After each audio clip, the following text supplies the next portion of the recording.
清晨的凤凰古城还浸在薄雾里，沱江的乌篷船划破绿玉似的水面，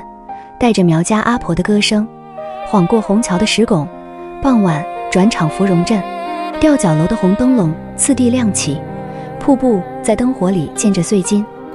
再往枫林深处走，张家界大峡谷的清冽碧水撞进眼里，翡翠似的潭水漾着粼粼波光。乘舟穿行峡谷间，两岸奇绝峰林，将人拥进浓得化不开的绿意里。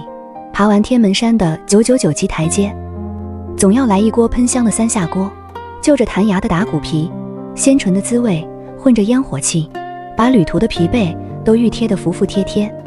原来最好的风景从来都在路上，在舌尖，在每一次心跳加速的瞬间。